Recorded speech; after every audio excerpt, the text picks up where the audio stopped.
Welcome to Diversity, a place where we meet, interact, and exchange thoughts with people who have made culture their business. These are people, leaders, who actually bring the power of a diverse, equitable, and inclusive culture into every aspect of their work and their professional careers. This series is brought to you by the Confederation of Indian Industry and by Avatar, the power of diversity, which has been powering workplace cultures for 25 years now. Today, I have with me Sonal Jain, Global CHRO, EPL Limited. Welcome, Sonal, to Diversity. Thank you so much, Dr. Soundarya. I'm really glad to be a part of this conversation with you. Thank you, Sonal. Thank you. And, our interaction, relationship, engagement, mutual passion, mutual admiration, I think goes back probably a decade or maybe slightly less. But whenever I think of you, Sonal, I remember the intentionality with which you approach not just your work or your career, but also the sort of duty that you feel the HR profession owes to the community, to the larger community. And I think that's probably the reason why you have won so many accolades. Your profile is glowing and it's filled with it. The Inspirational Women Leader 2024 by Transformance, the Dr. Tarita Shankar Awards for Excellence in 2024, Top 10 Women CHRO by Women Entrepreneur Magazine, Most Iconic Women Leaders, Most Iconic HR Leaders by the World HRD Congress, and the list goes on. But one which is really, which made me pause and made me want to ask you this question is the top 100 HR leader 40 under 40 that you received, and subsequently a beautiful post of yours on LinkedIn where you talked about how your son wished you and wanted you to win this. And that was a beautiful reflection of yours, and one that clearly shows that you mean business. You're here to make a difference, and that the position that you today hold, that of a global CHRO, is one that you're going to make a lot of difference to. So, with those words, Sonal, I'd like you to share with us how did this passion for HR, for really making a difference, come to you, especially when you started off your academic career as an engineer?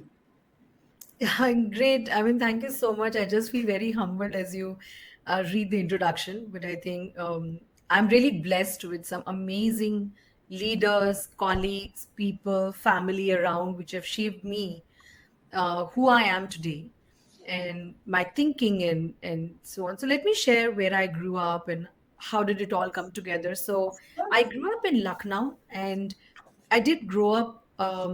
My parents really put a lot of dreams and courage in my bringing up. And what does it mean? They always sort of shared with me that, you can achieve anything, everything is possible. So, a lot of abundance that one can think about.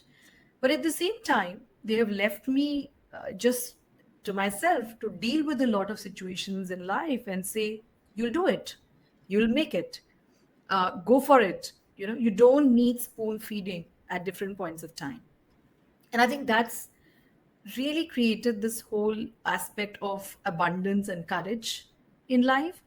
Again, I go back to a very middle class family, grown up in Lucknow, and they were very kind, so very kind to different people around. And that's where three of my values through which I live every single day is abundance, courage, and kindness. And that's where it came from. Wow, abundance, courage, and And kindness. kindness. Fantastic. Awesome. Yeah. Yeah. Go on. Go on. And they also instilled this responsibility of making me feel that we're very privileged in life wherever we are, and hence it's almost like a duty, as you said, truly, to ensure that you continue to address some of the issues and challenges which actually makes the world a better place. Sometimes I've gone back to them and said, listen, I don't have time. And sometimes they said, if everybody is going to say the same thing, then who's going to make a difference? So do your bit. And I think that's what I've learned through my childhood. And that's what stayed with me of almost feeling the responsibility of doing something about things that we feel passionate about. I've been going through your career, milestones, and to be a global CHRO, at your age, and to be able to wield a position of global influence is something amazing. Very proud of you. Kudos to you for that. Thank And you. here's my question. I think you're engaging with teams across the Americas, Europe, Middle East, Southeast Asia, Africa, and you're someone that has really come up from a typical Indian, by your own words, middle class background, which is very steeped in, yes, the values that you spoke about, but more than that, it's about the fact that you've led a fairly sheltered upbringing in your childhood. How did that little girl manage what it takes to be the global CHR? Sure. So maybe, Dr. Soundarya, I'll just share where I work, and what's the context. So we are a B2B specialty packaging company. We feel very proud that we make almost 8 billion tubes. So we were to distribute tubes to everybody in the world. Maybe everybody will have one tube made by EPL. We are market leaders in the laminated tubes that we make, and we partner with some of the biggest brands across the world, which are in the segments of oral care, beauty and cosmetics, pharmaceuticals. We operate out of 10 countries. We have 21 manufacturing plants, Uh, and we have around 25 nationalities that we work with across the world.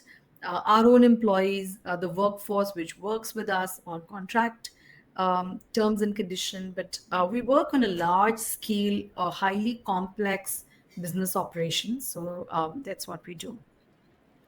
Our aim and aspirations really stem from we lead the pack sustainably, right? So we do want to be the leading packaging company which leads with sustainability. So that's really what is very clear in our mind. And hence, how do we drive global success through local excellence, wow. right?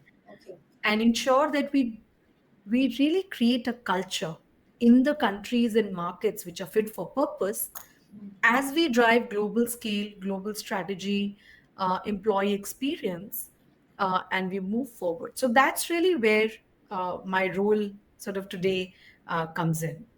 And Sonal, I mean, as I was hearing you describe your role, it occurred to me that each one of these markets, each one of these countries is going to expect a very different nuancing of, that global that you spoke about, being global while at the same time being local.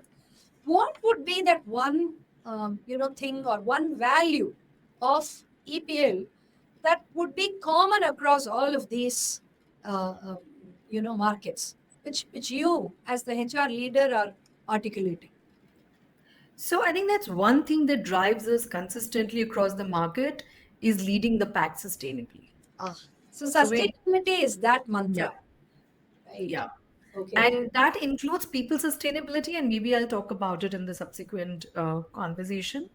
But that's what all of us aspire as we partner with our customers and clients across the world. What does it translate into, really, this sustainability focus?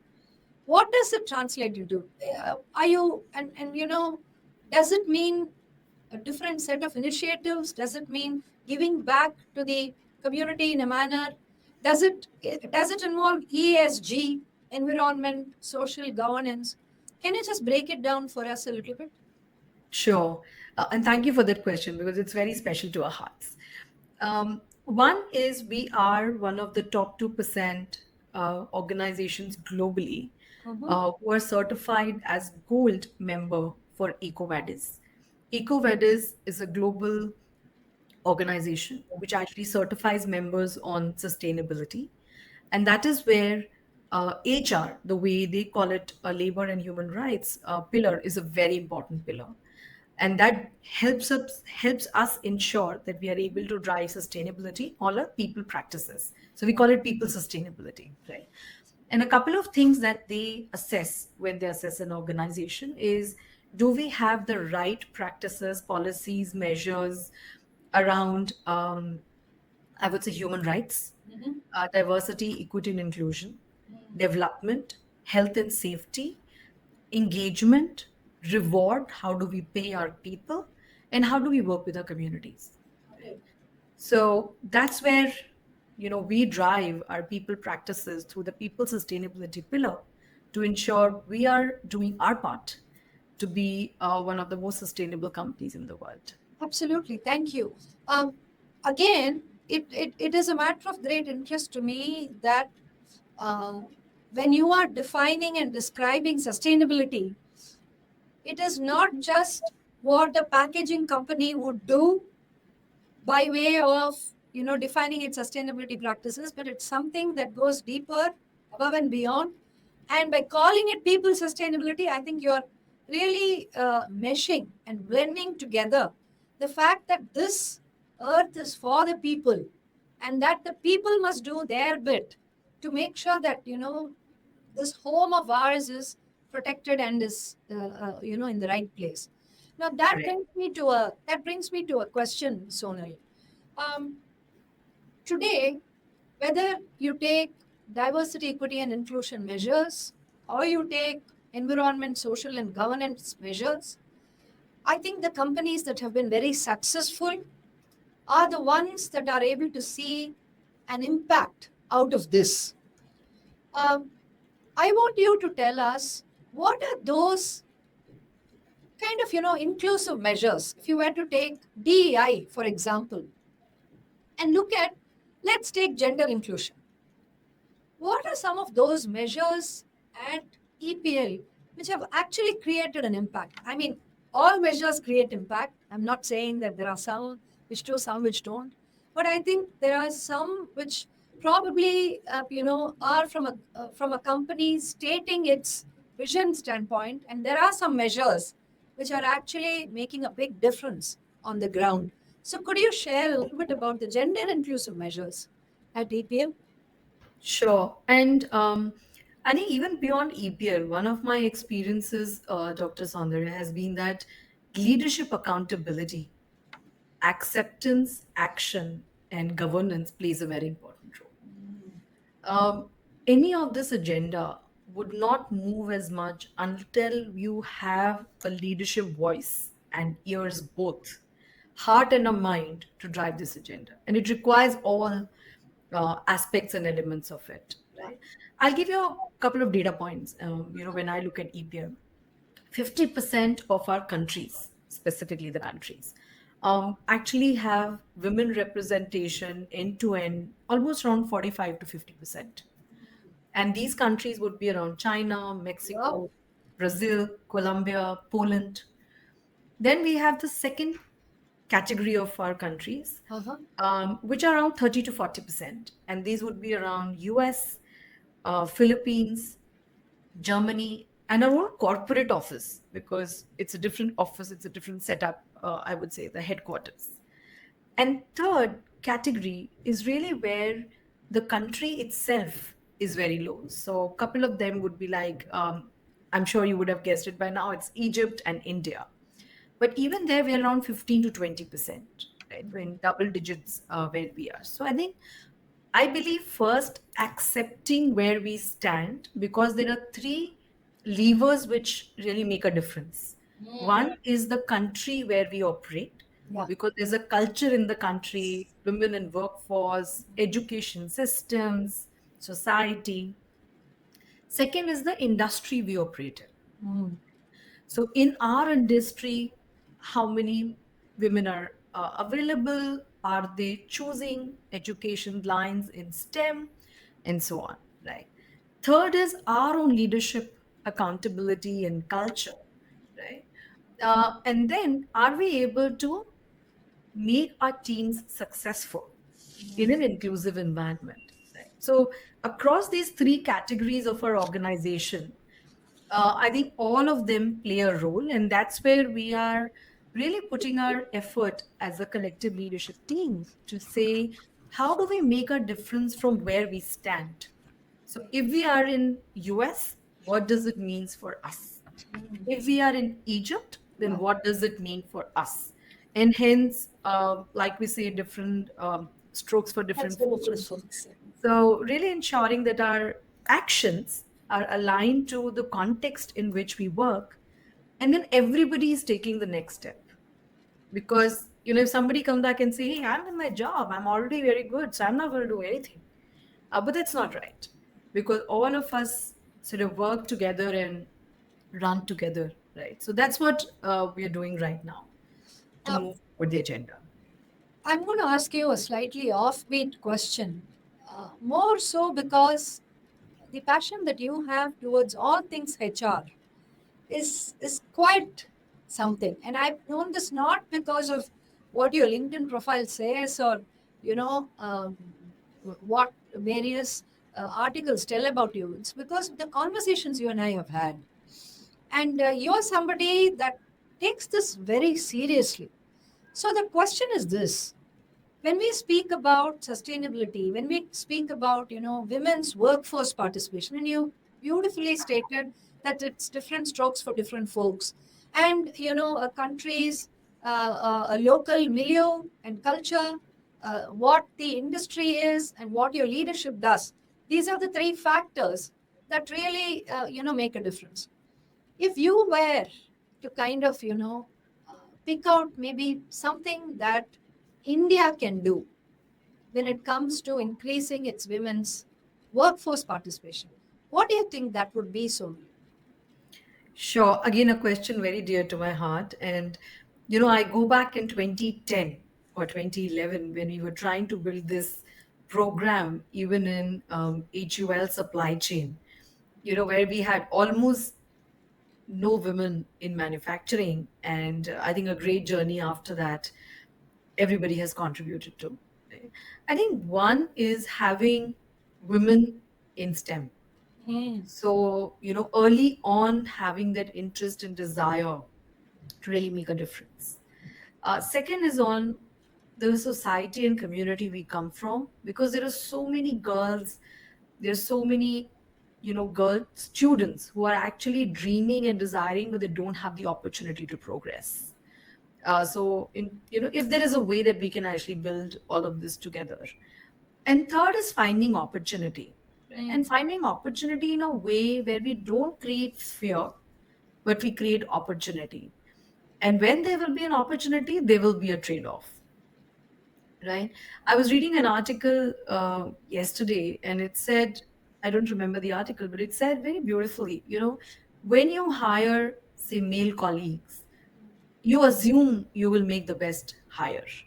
But the moment you're hiring a women colleague, five people will say, ensure that the background and experience and skill set is fine.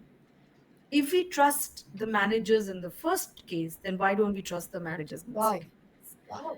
So it stayed with me a lot, given we were about to speak today, and I said, That's it's so true. profound. That's really Yeah. profound. And I think you have kind of really hit the nail on the head, Sonal, by pointing out the fact that as much as skilling, as much as opportunities, as much as visibility, I think what women need by way of investment in them is the trust and faith that organizations can actually keep in them. I think Yeah. that's really what you just mentioned over there. One more question relating to the work that EPL does.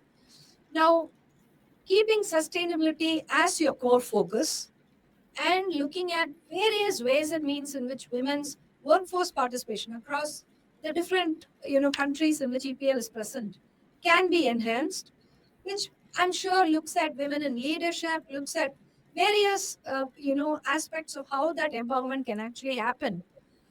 Would you say, this is again just a hypothetical question, would you say that being a B2B business, which actually sells to various organizations like your HULs and your PNGs, and any kind of an FMCG or other sort of an organization which requires a packaging and a a paper related sort of a solution, is there a way in which this goodness that EPL projects, which is all about, and we often talk about this concept of business is good, which means unless the business truly looks at goodness being embedded within all of its processes, then taking it to being becoming a good business is difficult. So, do you think that this extension of the goodness of EPL to your customers and partners, is that something that you're actively working on? Is that something that is there within your purview, Sonal? Sure. So, two things I'd like to highlight, Dr. Soundarya. One is a lot of our large customers, when they start working with us, there are certain audits that happen.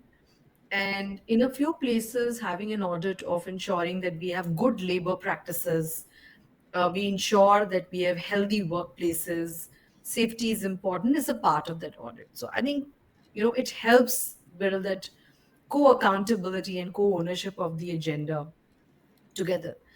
The second one that I'd like to call out is we launched recently a program called EPL Impact. Mhm. And if you see Impact Pack is the packaging, Okay. PACK. So Okay. EPL Impact, where we want to work with our communities in our own way to ensure that we are doing good and taking the communities together. Now, this is an agenda through CSR, which is mandated by law in India. Right? Okay. So India has a law around CSR. However, we said if we were to extend this in some way to take a step, because it might not be required by law, is it possible? And I must say that some of our countries have actually started taking the next step, the Wow. first step. So when I went to US, there's an organization called God's Pits Crew where they work on disaster management, and some of our employees are actually volunteers in that organization. Our Poland team, participated in a run for breast cancer. Our teams in Brazil are, flowing out a program which is around helping some of the communities around us. So, like you said, if you build intentionality, I think it's not always about the budgets and money, but even within the resources that we have, we can actually build a roadmap and an agenda. Is it simple? Actually, no, because sometimes it looks like where is it in the KPI? But I think if we are all committed, it's not impossible. And I think we can always take one step ahead of where we are. Your passion for DEI, your passion for inclusion is something that, I mean, many forums you have yourself shared, spoken about it, and we have talked about it. It's one thing to be passionate about something like DEI, it's another thing to get your leaders also motivated in that larger perspective. Now, you work with global leaders of all your, business outposts across the world. How what do you do by way of resources or support? What do you give them? What do you arm them with for them to actually take this movement of inclusion, whether it's gender inclusion or it's creating a diverse and equitable workplace in their respective countries with that local focus? How do you do it? I mean, to me, it seems that that's the big chunk of work in translating your vision into action. How do you do it, Sonal? Yeah, and again, a very important question, Dr. Soundarya, because at the end of the day, if we're not able to build infrastructure, if we Mm. don't have the right doors and whistles and bells, I think this program will not work. Right? And I'm still calling it a program because it requires a concerted effort from everybody to progress. Right? So, few things. We have our global CEO, Mr. Anand Kripalu, who's personally very passionate about diversity, equity, and inclusion. And through his career, I think he's really made a difference to this agenda. So, you have a global CEO who's also very passionate and aligned and maybe have more wisdom uh, on this subject, right? So that really works. So I do want to call that out, that your leader has to be totally committed, not because it's an agenda, but I think you truly believe in it. So that's one. Second is, in India, for example, we had a very low base. And then we said, what will we do to make a difference? And I must acknowledge the India manufacturing team came together, and there were multiple areas of infrastructure, inclusion, ensuring that we get to the right opportunity being crafted out to ensure that we make a positive progress. And third, while it sounds slow, but I think bringing that awareness is very important. And I have learned through this process, Dr. Saundarya, because I have gone to certain markets and said, listen, can I know what is the women population which is available to this workforce and who we can engage for the partnership? And I realize it's very difficult. You don't have women leadership roles in packaging or manufacturing enough, even when I look outside India. And hence, having that awareness, taking that extra step, because all of these steps will lead to certain actions one day. But if you don't make those steps, then we are only running like headless chickens, because we're saying, hey, we need to hire, and you're not able to hire. And then, why are we not able to hire? And then we're just fighting with each other. So I think that's something that is very important, to understand, appreciate, and then challenge ourselves to say, okay, within the guardrails and guidelines that we have, what we have, how do we still shift and make the difference? And that conversation and engagement is very important. I absolutely agree. But what metrics do you use? Now, having played this consultative role that you do in making sure that your various leaders in the different countries are on the process, and yes, Anand is an incredible leader. I remember one of our earliest, diversity audit projects was for Mondelez. At that time, it was Kraft, and Anand was at the helm of affairs. And I remember the absolutely genuine passion with which he kind of, moved that entire process along. So I know that that makes a gigantic difference. My question is, how do you measure these things? What are those metrics which you trust? Sure. So the first matrix I trust is just the representation. Okay. It's almost like what and how much revenue we generate, right? So, what's the representation? The second matrix that I trust is then going deeper into what are the different categories, segment, what are the different jobs, roles, so that we can narrow down to what is the problem to solve for.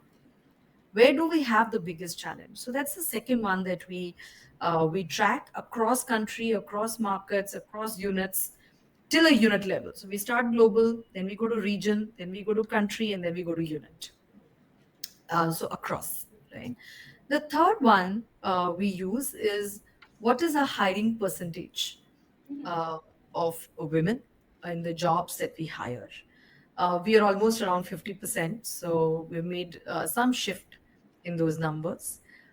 And then we also look at multiple other enablers. Do we have the right pay across different groups of diverse workforce? Do we have the right engagement? Are there very specific challenges that we are facing? Recently, our board, and I must call that out, our board sort of asked us, every quarter we have a section in our board meeting where we present our, I would say, our women landscape from a safety perspective. So I present around sexual harassment and what are we doing in this space, and are there cases that require attention? Is there a theme that's coming out of the organization? And trust me, when we have that conversation, it's a conversation.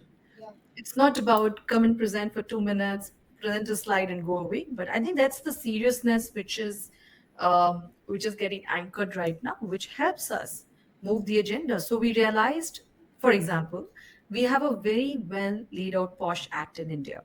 Okay. And similarly, We have some of the countries require us to have a very structured methodology on any kind of sexual harassment or bullying or harassment kind of cases to be adopted. But in some cases, it was a very high level policy that we will address if something like this happens. So recently, all our countries are complying with almost the written procedures of how do you address, how do you communicate, what is the methodology, how do you investigate, and then how do you close any case. And any case across the world on sexual harassment gets highlighted to me personally.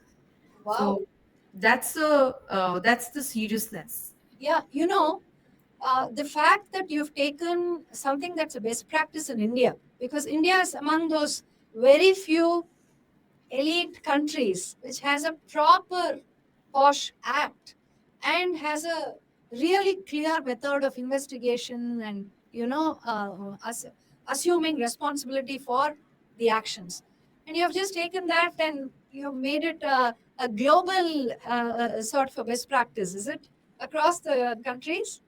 That's Yeah, and fantastic. we've also looked at the country nuance, because in some countries you actually don't have a legal representative on the Yeah, you committee. may not. You may You not. may not. So we've actually gone by the sensitivities in the country, what's required by the law. But broadly, I think just ensuring that this matter is taken But as this means that, seriously. yeah, this means that the women within the EPL world, whichever part of the globe they are in, they're going to feel safe. Yeah, Because there is this aspect of course, sexual harassment isn't only related to women.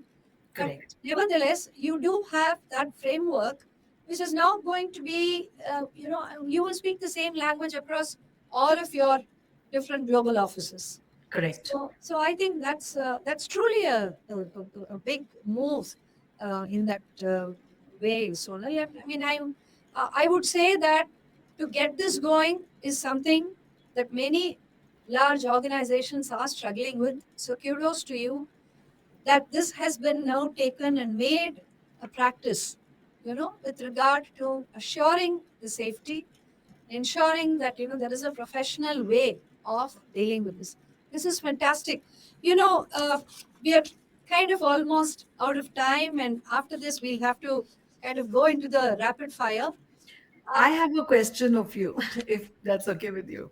Thank you so much. What's that? Go ahead. We have, of course, had many chats. But tell me. Yeah, I've heard a lot of stories, Dr. Soundarya, when you started this organization purely by passion, you wanted to make a difference. You've actually experimented with a lot of different groups of women candidates out there, waiting, excited, passionate, who really wants to make a difference, right? And world is not so easy for everyone. All of us know that, right? So, how have you been able to keep your passion going? Because I'm sure in 2000s when you started it, again, the companies were not so much aware. There was still some biases, challenges. So how have you taken some of those steps That's a lovely question. without any shy, without any guilt, but with strength, with wisdom, and with just the commitment to make a difference? Thank you. Thank you so much, Sonali, for that question. Avatar was started, almost 25 years ago in 2000, actually, Y2K. We were a Y2K baby.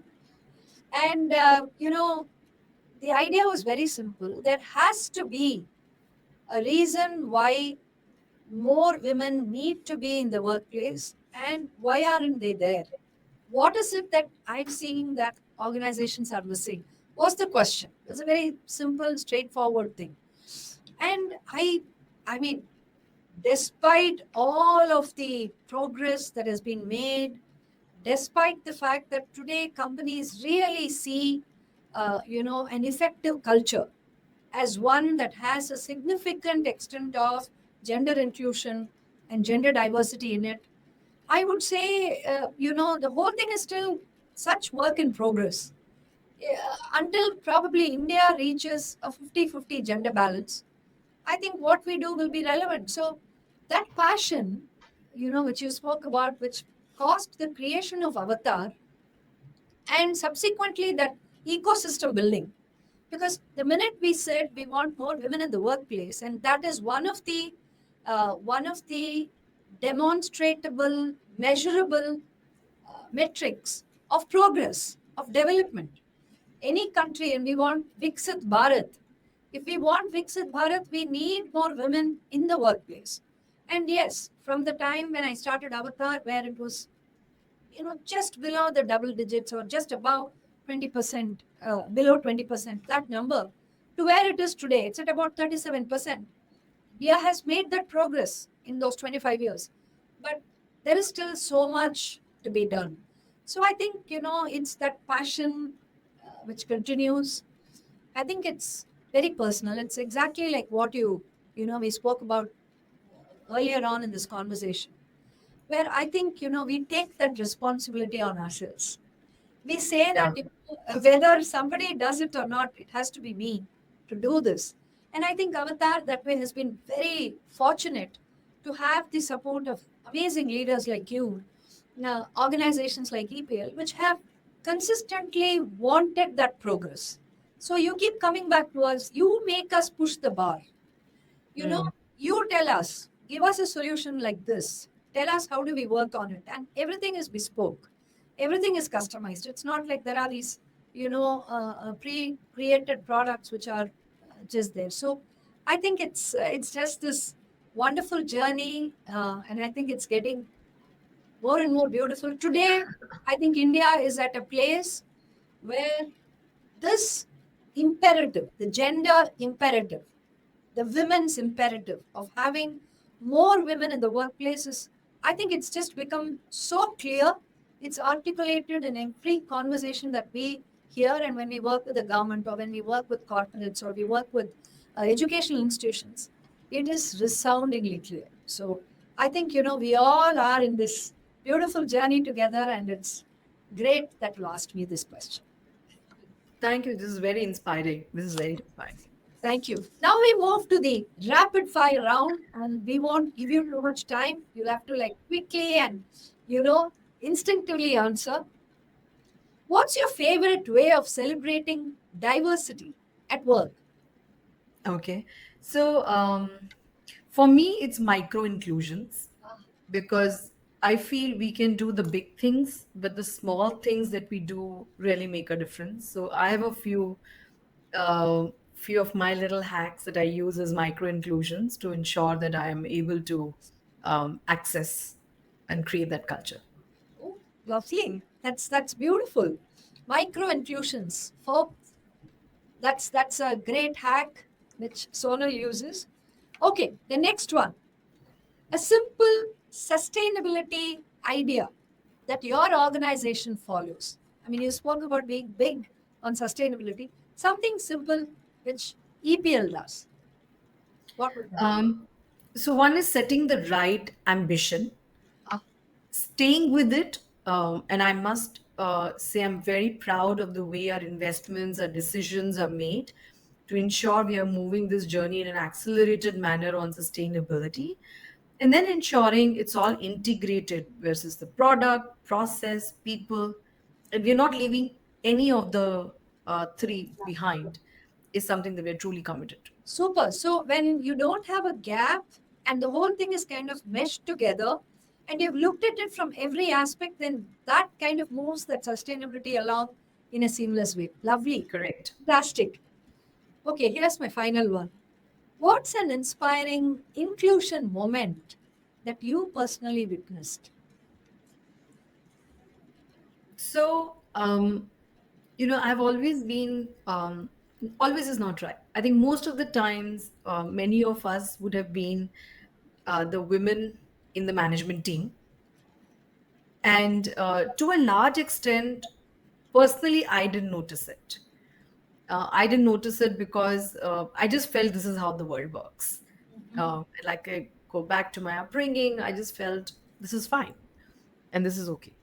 And when I joined EPL, a lot of people sort of reached out in different countries to just acknowledge that we have a women in the management team was something which was very heartening because I stepped back and said, why is it being called out? Why is it being noticed? And I thought not just in India, because I myself had this bias saying we are only low in India, but everywhere else the world is perfect on this subject. But I think I really made a note of it, saying, okay, it does mean something different, and that to me was a special moment on this journey. Oh, this is beautiful, and more than anything else, I think the fact that we kind of noticed it and sort of put a pin on it, that's fantastic. Sonal, thank you so very much for joining us today on this podcast. Uh, it's been fantastic chatting with you. As always, wishing you more and more power and influence to do amazing things, to really take this vision that you have of, being the responsible person who creates intentional change around you forward and in many, many different ways. Thank you so much. Thank you so much. And I really thank you for giving me this opportunity, because it helps me reflect um, and make a few more changes Yes. as we go along. Yeah. Thank you. And folks, that is a wrap on this episode of Diversity. And I'm sure, just like me, you would have found a lot of thought points and mind openers in what Sonal Jain, Global CHRO of EPL Limited, shared with us as part of this podcast. Stay tuned, and we're going to bring you lots and lots more of inspiration. Thank you.